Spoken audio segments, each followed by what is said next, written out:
The next day.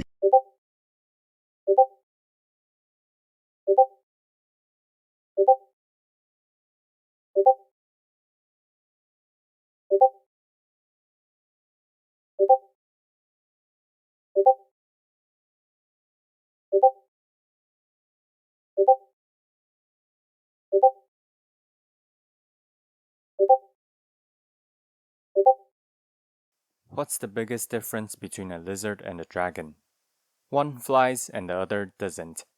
Okay, fine. There's probably a dozen other big differences, like the ability to spew out fire from their maws.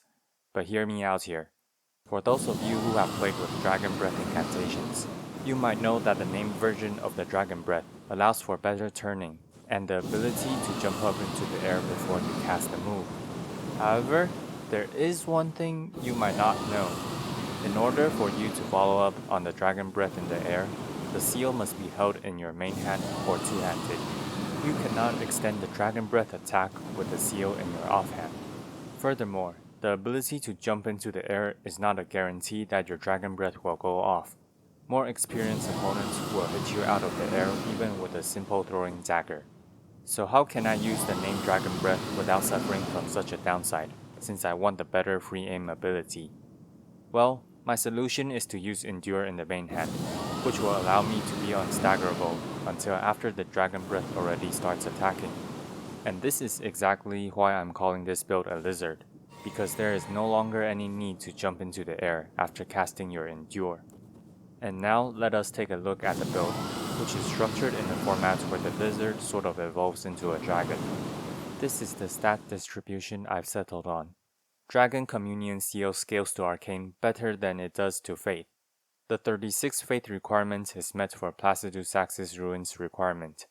I gave up on Fashion for this one, especially at 125, because of the hefty stat requirements needed for enough mind to be able to pull off continuous casts of Dragon Breath. And I also didn't find an armor combination that would allow me to reach 61 points while feeling dragon-like. As for incantations, these are what we are running. Oh, and of course, the trusty Bestial Sling, although I don't find myself using it a whole lot for this build. I always start in the beginning by two-handing my claws, you know, the very lizard phase of the build. These are occult infused, as going for blood with an equivalent amount of stat greatly lowers the AR without a significant increase in bleed buildup.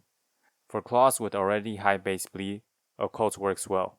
An option to switch into next when you meet a bad matchup or want to surprise your enemy is swapping off your claws into the Azure Glintstone Staff. You don't have to meet the requirements for its 40 Dex bonus to work. The Dragon Communion Seal should already be held in your offhand. This will allow you to cast the slower spells like Dragon Claw and Blood Boon faster.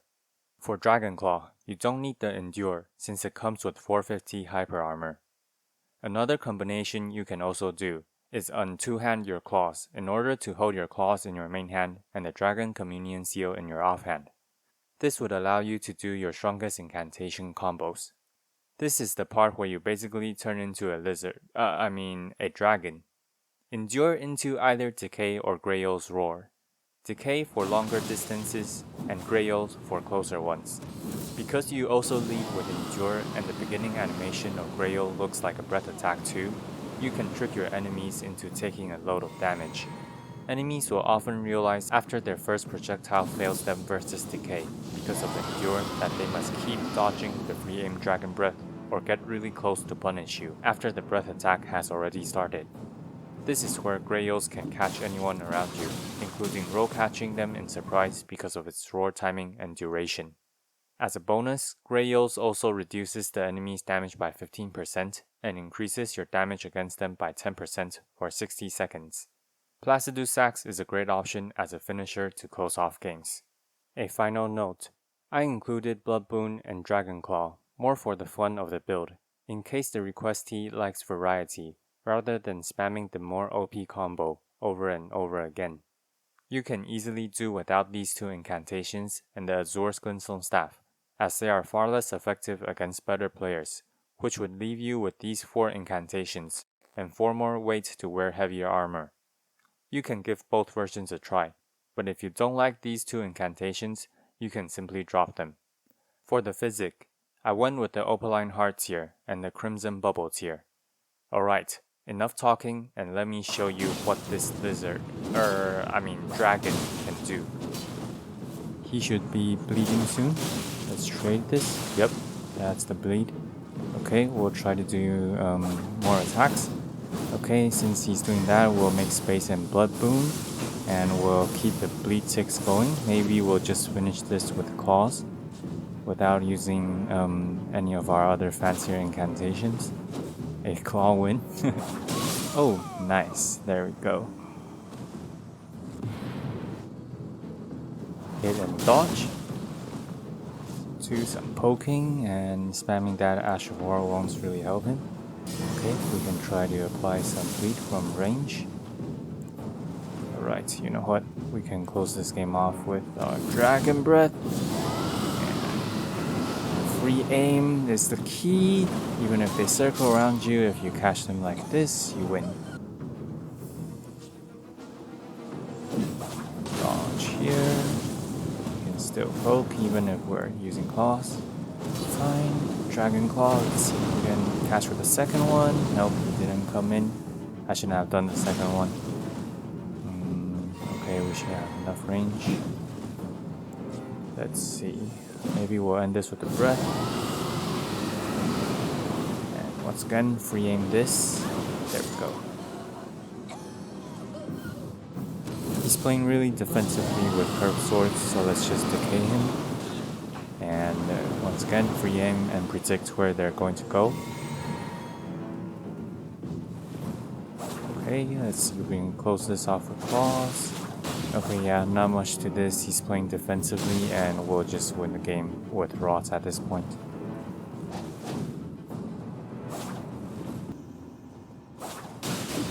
Right. Okay, we can't really trade much, but if we know we can get the bleed off, then we can do some trades. And maybe we'll do some Bestial Sling pokes or Dragon Claw finisher.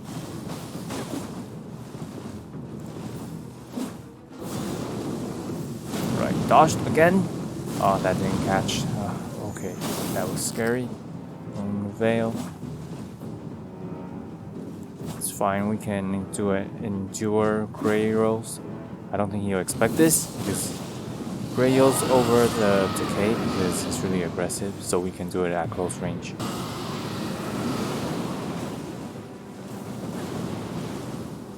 He dodged, but as you see, Phantom hits from decay. This is why I chose it. Whoa, what the heck? Where did he come from? Okay, you know what? This is just a mess.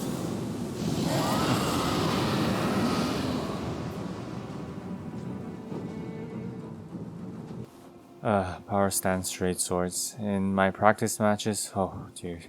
Power Stance Straight Sword just has a stronger moveset than Claws, so I won't hold back at all. Let's just go with Decay. And start off with some Rot, so we have a chance at least. Actually, I should have put more pressure. He might bolus. Yep. Screw it. We can do it now. Catch him. And there we go.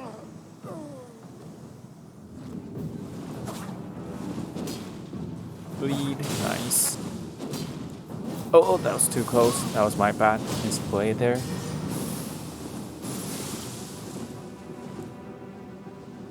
Okay. Hyper armor didn't come out yet, so let's end this.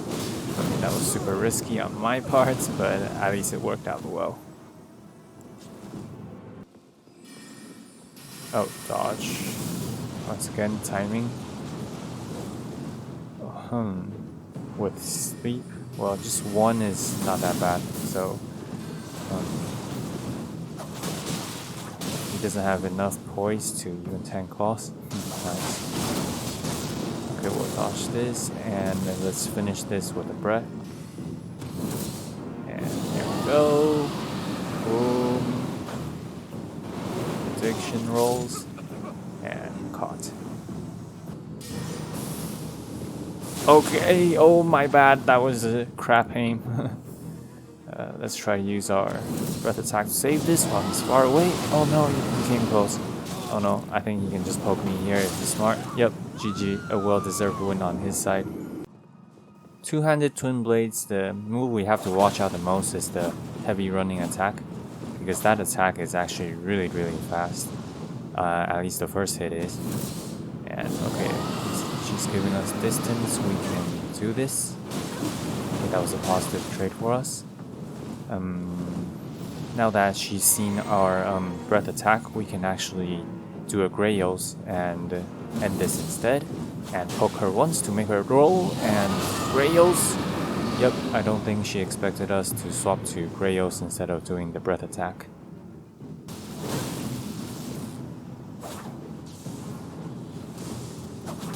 Man, this guy just spams double slash.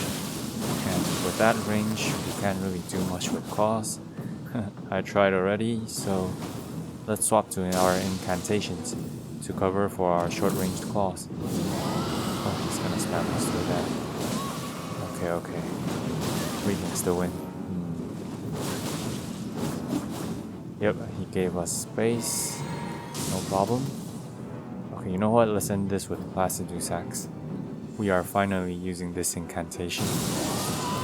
There we go, a great ender.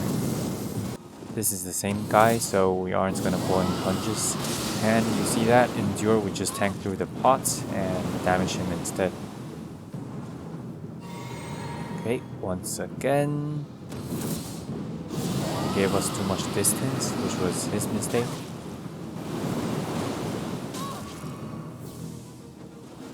And we'll do Grayos this time because he already knows about decay.